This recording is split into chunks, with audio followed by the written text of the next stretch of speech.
This is our seventh year for the Great Books series, and we really want to thank all the people who are here as well as those joining us online. I am Maureen Fitzpatrick. I'm a professor in the English department, and with Assistant Professor Michael Carragher, we organized this series. Michael is not able to be in the room today, but he knows that it's okay because all of these lectures are available through the college's YouTube channel and on the CoLab webpage. Okay, so Brenda Edmonds is a math professor who legitimately has the soul of an English major. That is where she started. But she kept taking math classes beyond what was required, which is really suspect behavior for an English major. And eventually she decided that she had to admit to herself the awful truth that she was a math major. Okay. She's earned her bachelor's and master's degrees in math and math education from Kansas State University and the University of Kansas. For several years now, she has been promising me that she's going to offer a special topics course on math and literature, and so far she has failed to follow through. She has taught here since 1995, making her the first JCCC professor to be hired while she was in elementary school. And in her time here, she has taught almost all of the math curriculum, 20 unique courses that range from math I understand to math I really do not understand. Okay. She currently is teaching mostly calculus 1, 2, and 3, as well as differential equations. She served as an interim co-director for the Office of Outcomes Assessment and is now working with College Now, or dual credit calculus and pre-calculus teachers. When she's not doing math or reading, she enjoys running, yoga, boating, traveling, and watching all kinds of sports. She first read Station 11 when it came out in 2014. However, she notes that since the pandemic a few years ago, she has thought about this book a lot more than she suspected she would. And today she's going to share why she has come to believe that the themes of the book are worth considering as we make our way through our busy lives. So, Brenda Edmonds. Thank you. Thank you. Thanks everyone for coming. So instead of jumping in to talking about the book, Station 11, right away, I want to ask you to think back to a time a little more than 3 years ago when everything changed. March 2020, specifically, the day I want you to think about is March 11, 2020. You guys remember what happened that day? Yeah. So since about January of that year, I think most people were aware of a virus spreading first in China, then Europe, on the west coast of the US, in New York. But I think here in Kansas, we sort of felt a little bit of distance from that. But I think this is the day that here in Kansas City, we realized it wasn't so far from home. The Big 12 basketball championship tournament, men's tournament, started that Wednesday in what was then the Sprint Center in downtown Kansas City. And it was the lowest 4 seeded teams played the first couple round games. And so because it was the lowest 4 seeded teams, maybe the arena wasn't full, but there were at least some fans in attendance that night. And then after those games were over, the Big 12, after those first round games, they had filled out the bracket for the next round, for the next day, got the arena ready, but then there was an announcement that the remainder of the tournament would be played without fans in attendance due to COVID-19. A little further south from Kansas City, in Oklahoma City Thunder were hosting the Utah Jazz that night for an NBA game. And just before tip-off, the fans in the arena and everybody was told that the game had been postponed because a Utah Jazz player had tested positive for COVID-19. The fans were told they were safe, but that they should all go home. And then later that night, the NBA announced that they were suspending the season. earlier in the day, on March 11th, the World Health Organization officially declared the COVID-19 virus a pandemic. Stock market tanked. Dr. Fauci earlier that day had testified in front of a committee in Congress and noticed maskless and said this is a full-on epidemic, and it's going to get worse, and we should not be gathering in large crowds. Later that night, President Trump went on TV, talked about the plan, and announced that there would be travel shut down from Europe to the US effective Friday of that week. And here, and then the next day, the rest of the NCAA tournament was canceled. The Big 12 tournament and NCAA tournament was completely canceled the next day. Also, the next day, we got an email here at JCCC telling us that we would be transitioning to online course delivery after an extended spring break. And we were told this, quote, "Right now, it looks as though we will be able to return to normal operations on April 6th. But that is fluid based on actual spread of the illness and guidance from JoCo Health Department." So we were not able to return on April 6th. So here at JCCC, we all finished that pretty surreal week with a lot of fear, a lot of wondering what was going to happen. And I know I kind of ran through every scenario from just being out of the classroom for a couple of weeks and what that would mean for my classes and if we were able to come back on April 6th or after that, to thinking about a book that I had read a few years before where a pandemic totally changed the world. And that book was Station 11 by Emily St. John Mandel. So I read this book around the time it was written in 2014. It is, on its surface anyway, about the world before, during, and after a pandemic. In the pandemic in the book, it turned out a lot worse than the COVID-19 pandemic has been, at least so far here, I guess. But besides being about a pandemic, this book is really also about humanity, about beauty, and about hope, even in what turns out to be a really terrible situation in this book. So as Maureen mentioned, I did read this book around the time it came out in 2014. I don't remember if it was exactly 2014 or 2015, but near the time it came out, I read it, and I liked it well enough. It was sort of the post-apocalyptic fiction genre, which I enjoy. That probably started when I was watching the first post-apocalyptic fiction I remember was watching a movie, Planet of the Apes, with my dad. My dad's here. My dad had it on TV when I was a kid. So one of the things I like about post-apocalyptic fiction is just sort of imagining, what if? What would things be like if everything changed?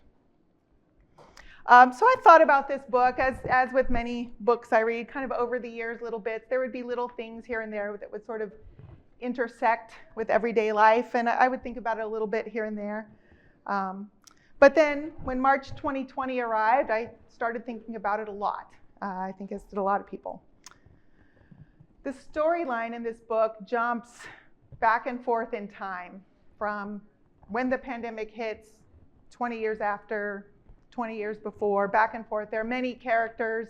It jumps back and forth following. So it can be pretty difficult to follow. That's actually one of the things I enjoy about this book. It's kind of like a puzzle. So as you read, you're piecing together the storyline, the characters, what's happened or is going to happen in this pandemic. So today, because I enjoy that puzzle so much of reading this book, today I'm going to talk about some of the themes in the book, but I'm also going to try not to give it away, everything, because I hope that if you haven't read the book, you will read it. The book has also been adapted into a limited series on HBO Max. which I intentionally did not watch yet, although I watched some interviews with some of the actors and producers of that. Partly I didn't watch it because I wanted this presentation to focus on the book, not the TV show. But I will mention a few things about the TV adaptation at the end. And a few of the images, the next one here, in my presentation are actually from the TV show.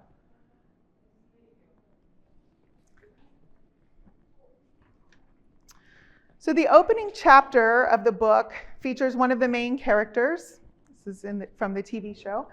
Arthur Leander, on a stage in Toronto in a production of King Lear, as the pandemic arrives in North America. Its time is roughly present day, or 2014, when the book was written. So here are the opening lines of the book. The king stood in a pool of blue light, unmoored. This was Act 4 of King Lear. So it's a pretty striking opening image. The pool of blue light gives this eerie atmosphere. The king is unmoored. And that specific part of that specific Shakespearean tragedy. So, if you don't remember, you probably read King Lear at some point, right? Or saw it. If you don't remember, in Act 4 of King Lear, everything's falling apart. He's aging, his kingdom has descended into war, his family is fighting, and probably he has lost his sanity. And soon after Act 4, as in most Shakespearean tragedies, nearly everyone dies at the end, right? And that kind of foreshadows a lot of what is to come in this pandemic world. So throughout the book, we see Arthur Leander, the actor, at different points in his life. At the time of this play, he's an aging, famous Hollywood actor. And it's not just the character, King Lear, that he's playing that is unmoored. We find out quickly in the next few sentences that Arthur is actually having a heart attack on stage in the middle of Act 4 of King Lear. And in the days following this performance of King Lear, we find out quickly that nearly everyone in the theater has died. From what they call the Georgia flu, from the Georgian Republic in Europe, pandemic that's been sweeping through Europe and has arrived in North America. It's spreading rapidly with a very high death rate. And then things begin to fail. So within the first few chapters, we meet many of the main characters that we see later kind of throughout the book. I think it's a little difficult at the beginning to know which ones are going to be main characters and which ones we won't see again. But these are ones we find within the first few chapters of the book and then throughout the book. So Arthur Leander, the actor, he dies that night on stage. But throughout the book, as it jumps back and forth in time, we see glimpses of his life in the past.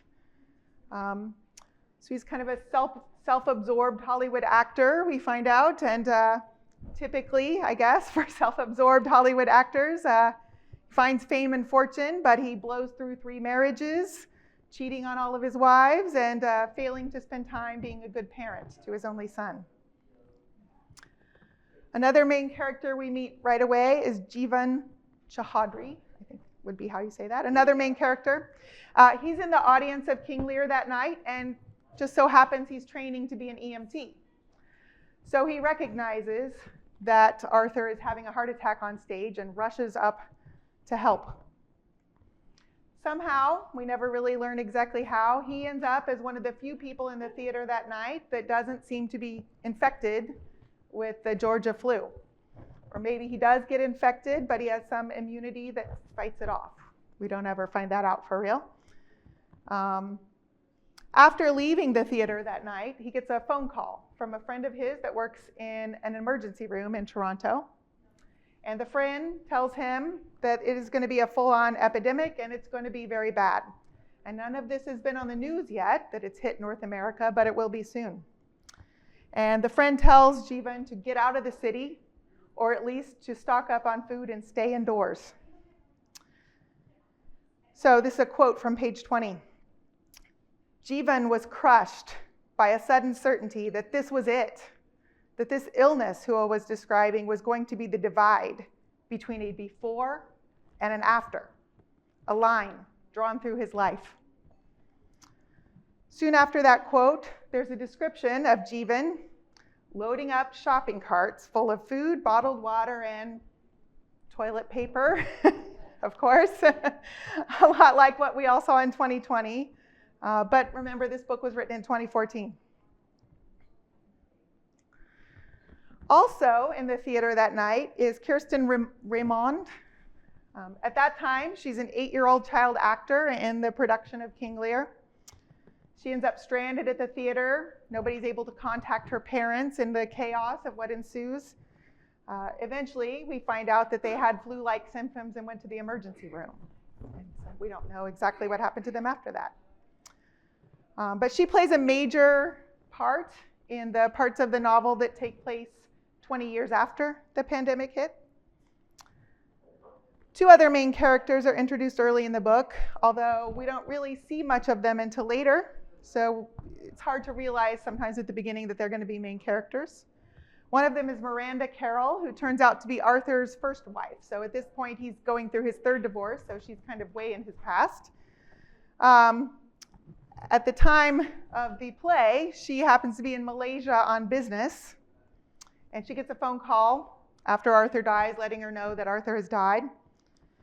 And she wanders out onto the beach, and she sees this floating city of container ships that are unable to dock. And so that sort of, for me, made me think a little bit about the shipping crisis that we ended up with as part of the pandemic. We soon learned that she also has flu-like symptoms. The last main character that we meet early in the book is named Clark Thompson. We don't really see him too much until later, but he plays an important role later in the book. He's a friend of Arthur's from when they were young. And he's the person that calls Miranda to tell her of Arthur's death and calling other people too. And then he soon gets on a flight from New York to Toronto to help make arrangements for Arthur's funeral. But the flight, due to the pandemic, ends up being diverted mid-flight. And so he ends up stranded at an airport in northern Michigan with an airplane full of other passengers. And so due to the pandemic, everything starts to fall apart. And so the world, or at least North America, at least this part of the world, is really descending kind of into chaos. So what would make someone in 2014 want to write about a pandemic where the world falls apart? This is the author, Emily St. John Mandel. She's done a lot of interviews that you can watch on YouTube. And so I watched a lot of different interviews, and I thought it was kind of striking watching interviews with her from pre-2020 and then comparing that with what she said post-2020. So here's what she said in one interview from 2016. I really wanted to write about the world we live in now, about modernity in a broader sense. And it seemed to me that an interesting way to write about the modern world would be to write about its absence. What does the world look like when there are no telecommunications, no more internet, no more telephones, no more airplanes or electricity? In an interview in 2022, when she was asked specifically about the pandemic being in the book, she said, quote, "Believe it or not, the pandemic in Station 11 was entirely incidental to the plot. So the project of Station 11 was that I wanted to write fiction set in a post-technological world. But if you're going to end technology in fiction, it means you have to end the world. So to be honest, the pandemic was just a horribly effective way to get from point A to point B, so to speak. Which is to say the pandemic wasn't really my interest in the book. It isn't the point of the novel. But I understand why Station 11 is thought of as pandemic fiction, because here we are."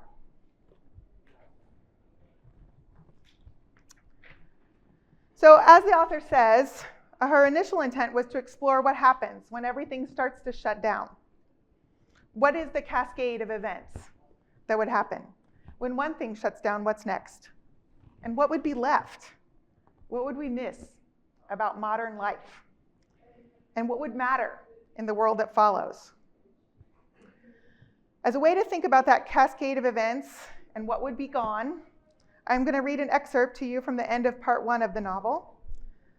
So this follows the scenes of the pandemic arriving in Toronto, and it's early in the book, so I'm not giving too much away. It's page 31 and 32 of the book. I need more hands. Okay. An incomplete list. No more diving into pools of chlorinated water lit green from below. No more ball games played out under floodlights. No more porch lights with moths fluttering on summer nights. No more trains running under the surface of cities on the dazzling power of the electric third rail. No more cities. No more films, except rarely, except with a generator drowning out half the dialogue. And only then for the first little while until the fuel for the generators ran out, because automobile gas goes stale after 2 or 3 years. Aviation gas lasts longer, but it was difficult to come by. No more screens shining in the half light as people raise their phones above the crowd to take photographs of concert stages. No more concert stages lit by candy-colored halogens. No more electronica, punk, electric guitars. No more pharmaceuticals. No more certainty of surviving a scratch on one's hand, a cut on a finger while chopping vegetables for dinner, a dog bite. No more flight. No more towns glimpsed from the sky through airplane windows, points of glimmering light.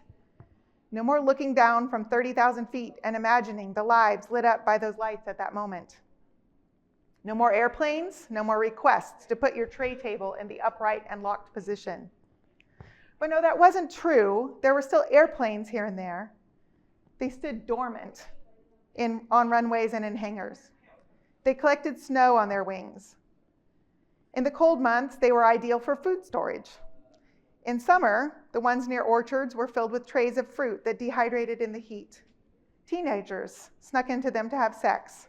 Rust blossomed and streaked. No more countries, all borders unmanned.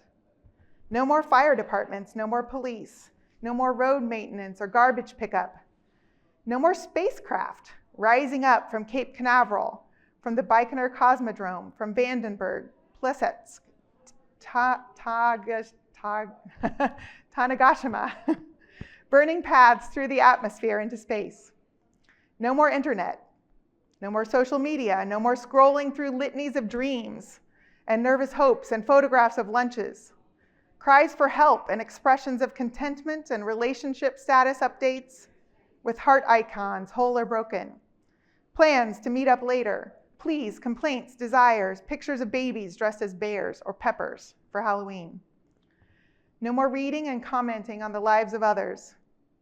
And in so doing, feeling slightly less alone in the room.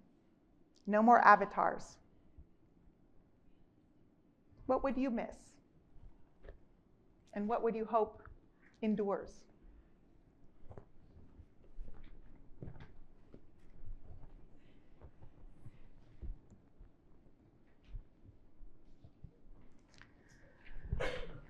Soon after the scenes that take place when the pandemic arrives in Toronto, the novel jumps ahead to part 2, called A Midsummer Night's Dream. It takes place in year 20 years after the pandemic. Time is now measured from when the pandemic hit, with night 1 being the night of the King Lear performance. Kirsten, the little girl from the beginning of the novel in the production of King Lear, is now 28 years old, and she's part of a group called the Traveling Symphony. The novel follows this group through much of the part of the book that takes place in the after time. They're part symphony, part acting company, and part found family. And they embody several of the main themes of the novel. So this group travels from one small settlement to another through the forests of northern Michigan, roughly following the coast of Lake Michigan. They put on concerts with whatever instruments and musicians they happen to have with them at the time. They sometimes have no strings for their violin. They sometimes lose a musician to death or due to just leaving the group. but onward they go, playing with what they have.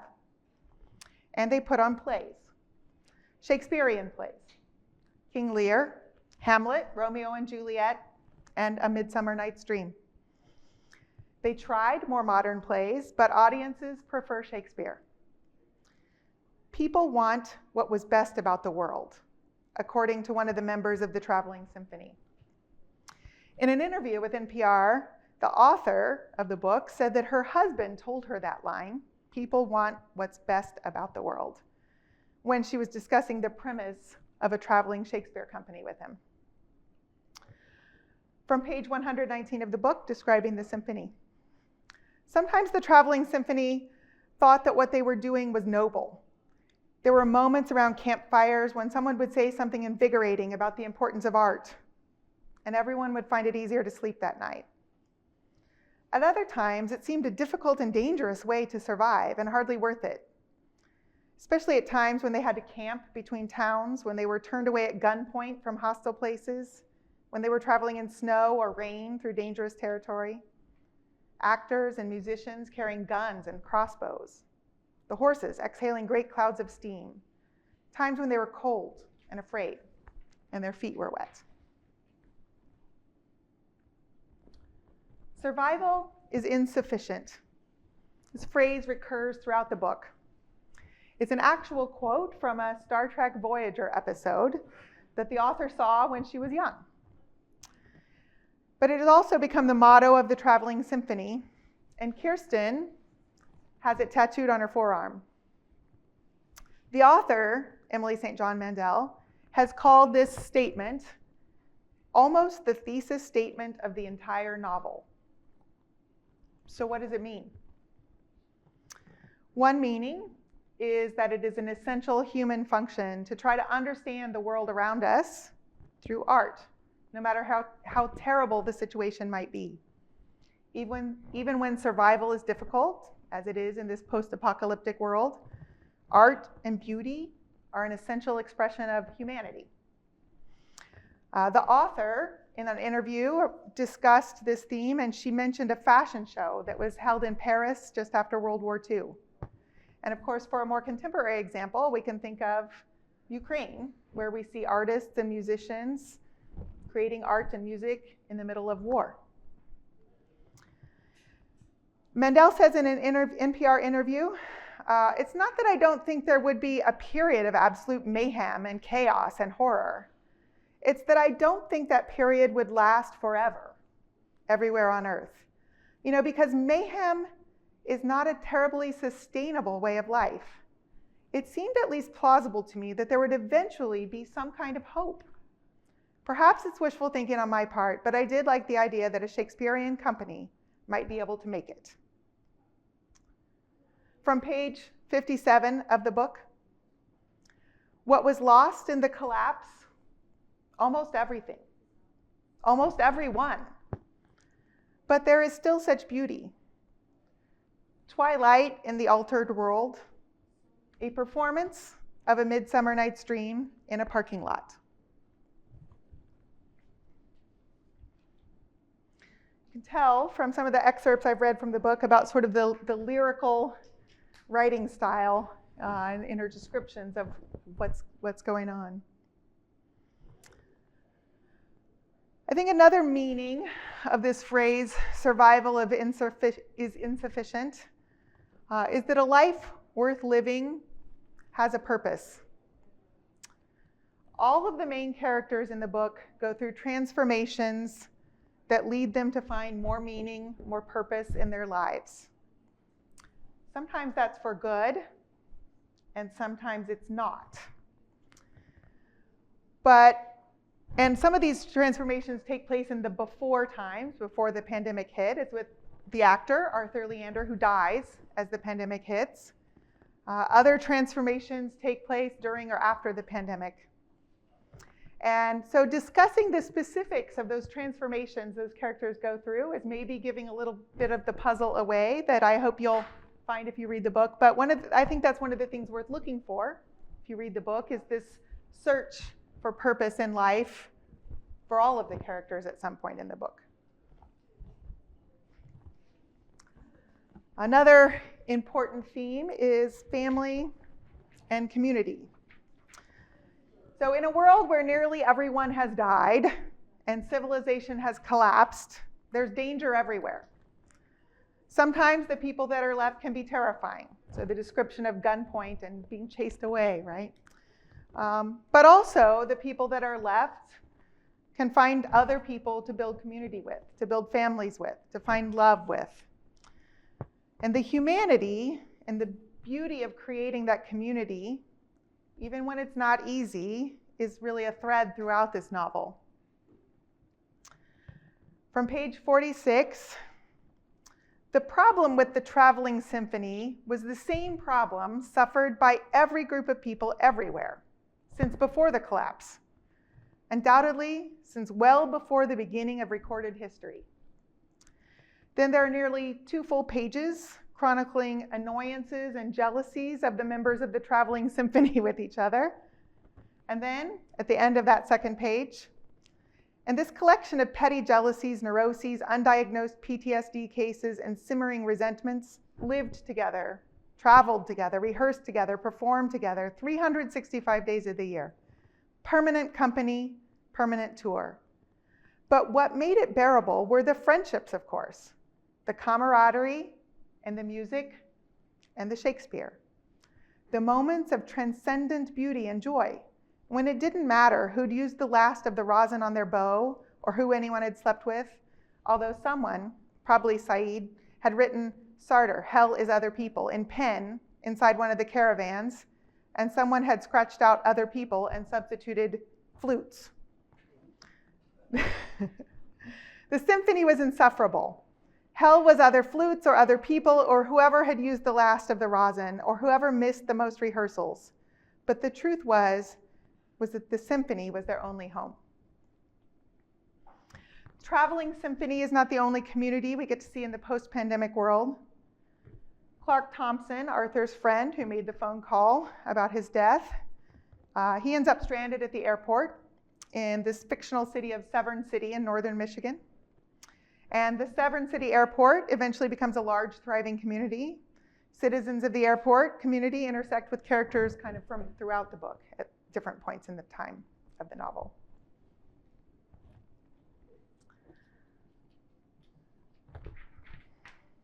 So throughout the novel, both post-pandemic, but also in the present time and before the pandemic in the book, the characters comment on beauty in the world around them.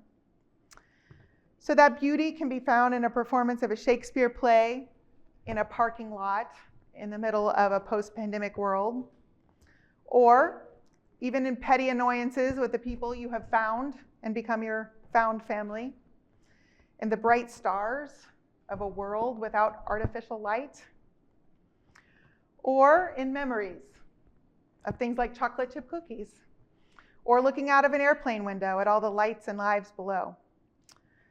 The point is, whatever world we're in, it is worth noticing the beauty that is there.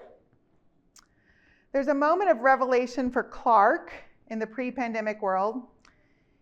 He's annoyed by the iPhone zombies. Where are those at? Over there, maybe.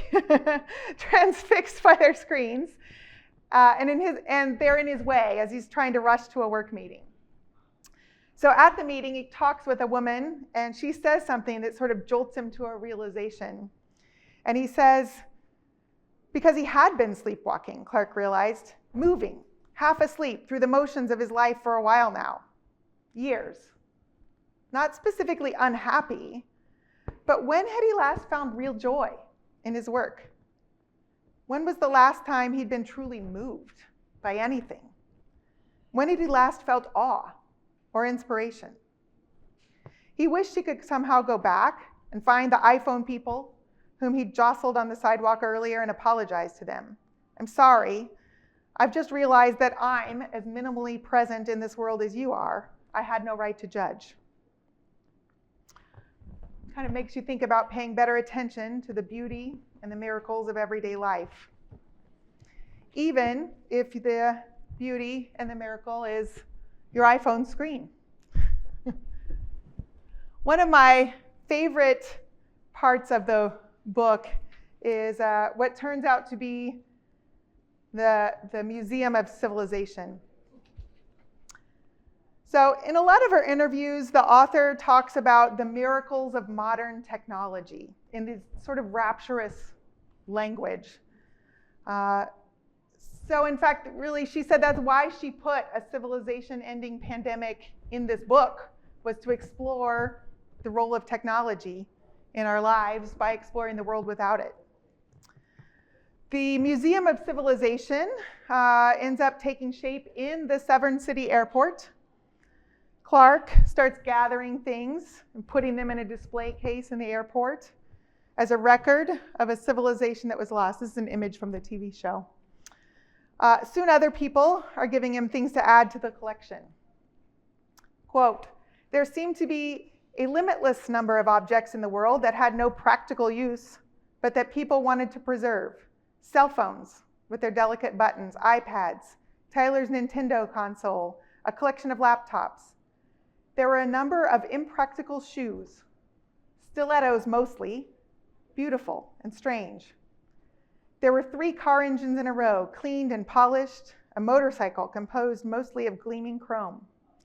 Traders brought things for Clark sometimes, objects of no real value that they knew he would like, magazines and newspapers, a stamp collection, coins."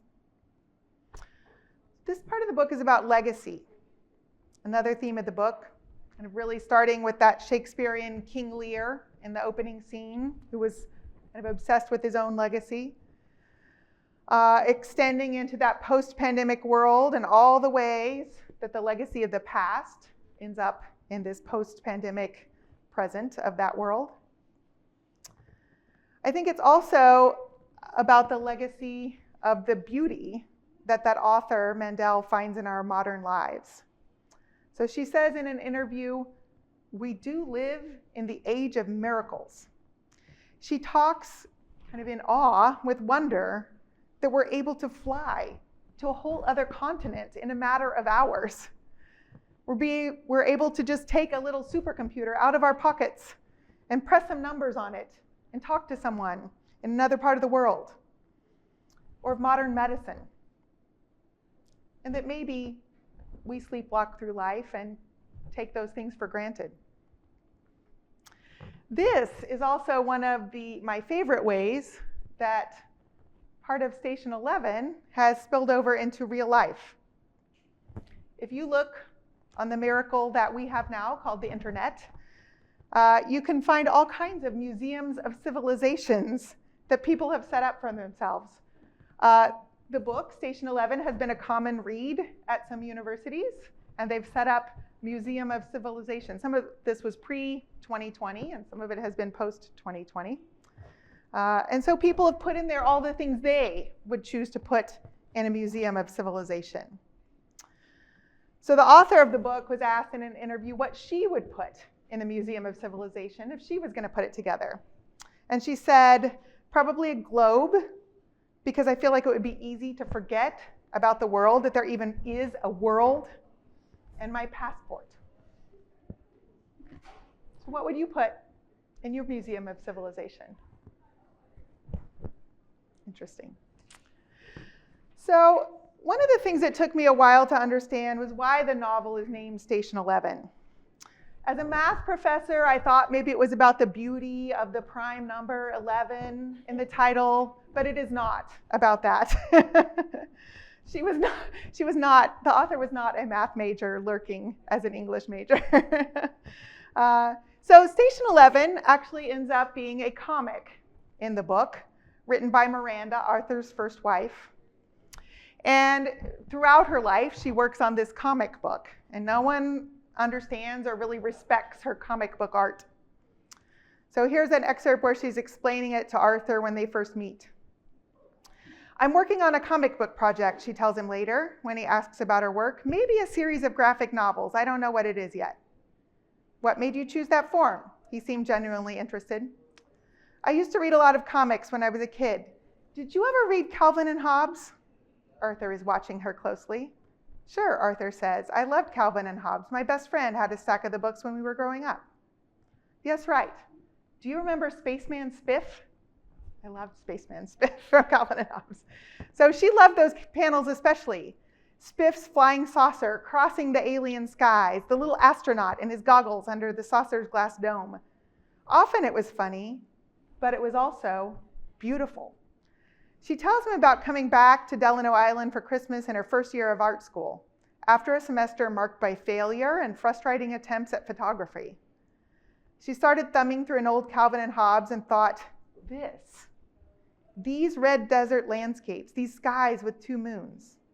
She began thinking about the possibilities of the form, about spaceships and stars, alien planets. But a year passed before she invented the beautiful wreckage of Station 11, which turns out to be a space station. Arthur watches her across the table. Dinner goes very late. So the comic book within the other book takes place in yet another world that is wrecked by the collapse of civilization. Another look at life and loss and beauty. And as they put out actual promotional version of this comic that you can find. It's rare, it's hard to find, but a promotional version of this comic to go along with, I think, the publication of the paperback. And so it's hard to see from here, but the caption at the bottom of this page has a quote that occurs kind of in several places in the novel. I stood looking over my damaged home and tried to forget the sweetness of life on Earth. So this comic book is one of the items that survives the pandemic and intersects with several characters and ties some characters together at the end of the novel. Speaking of the end, I have just a couple more things to mention, and we'll have some time for questions. So there are some important plot elements and a really great ending of the book that I haven't talked about, because I really hope you'll read it for yourself and put those puzzle pieces together for yourself. So I hope you'll consider doing that. As I mentioned before, the book was adapted into a limited series on HBO Max. And although I haven't watched the series, I did watch some interviews with the creators of it and with the book author talking about how her work intersected with the series. So I understand that it actually differs from the novel quite a bit. So part of the reason that's true is because Emily St. John Mandel, the author of the book, said that she took the check and let the creators do the TV show, because she was already busy working on another project, another adaptation of a different book in which she was heavily involved. So she wasn't entirely sure how this was going to turn out after she cashed that check. But she said it exceeded her expectations. So that's good praise, I guess. There are a couple interesting things about the TV show.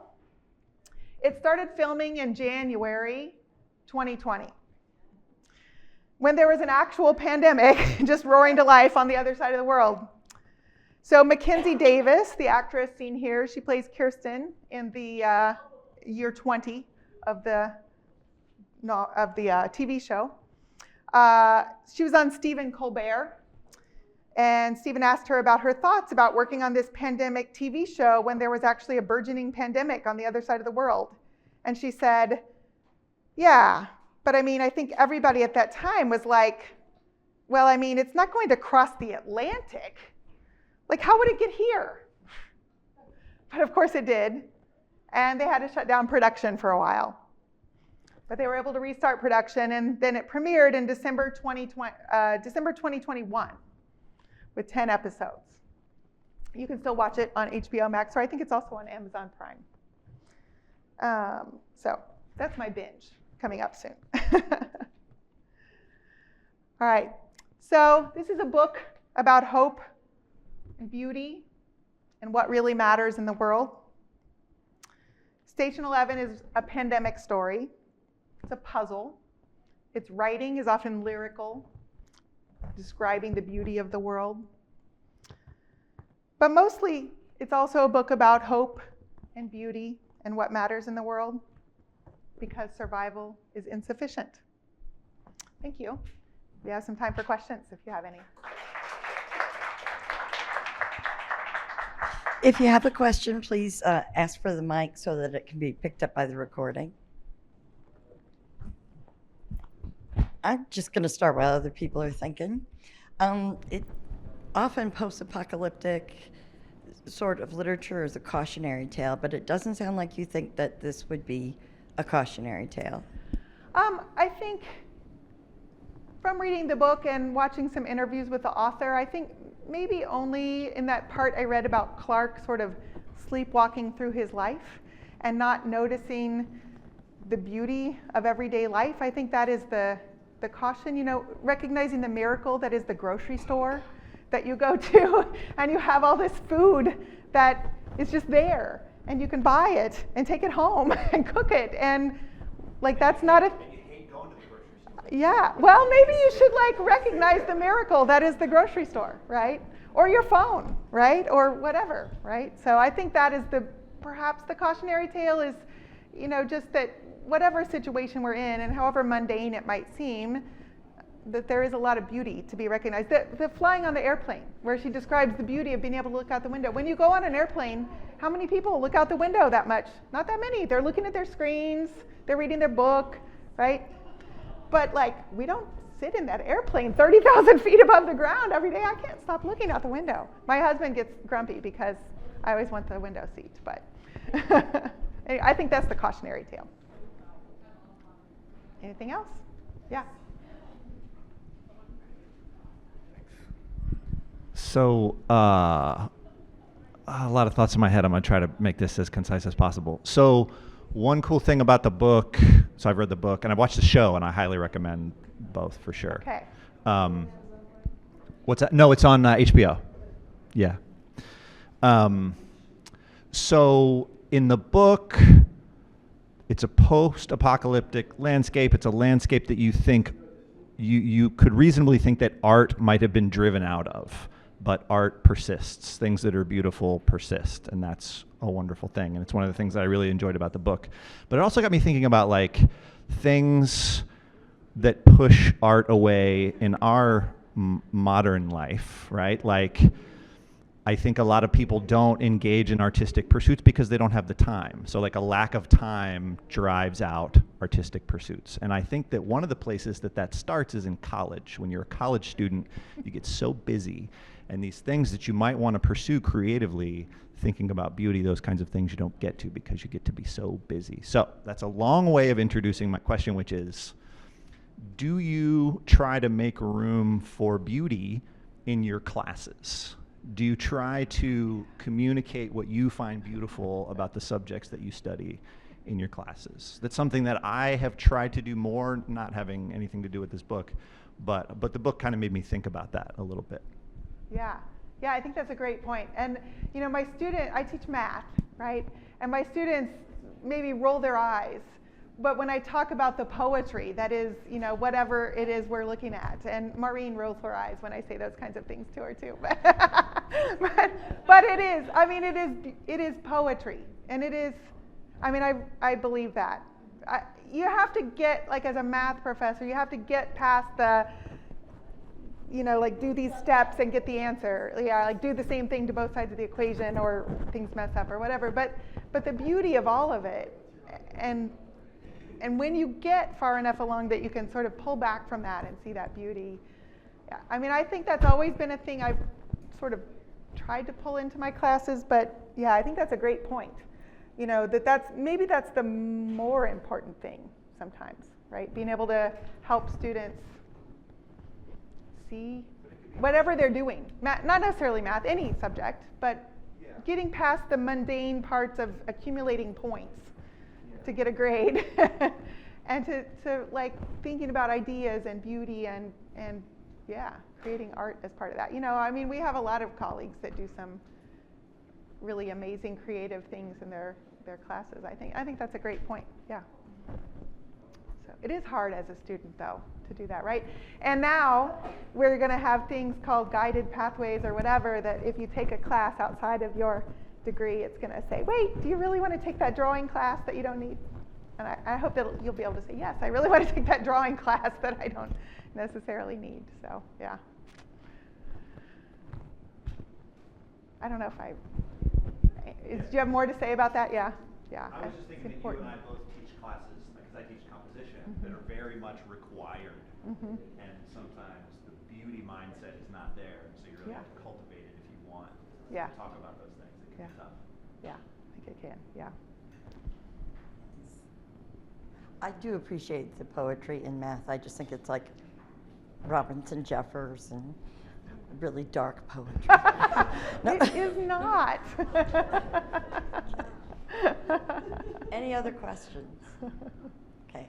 I am hoping that we will, this should be posted. Oh, oh, there is a Yes, question. sorry. That's, yeah. A question? So this is Brenda's husband, Oh, no. Greg, and I would like to say you did a wonderful job. That's not a question.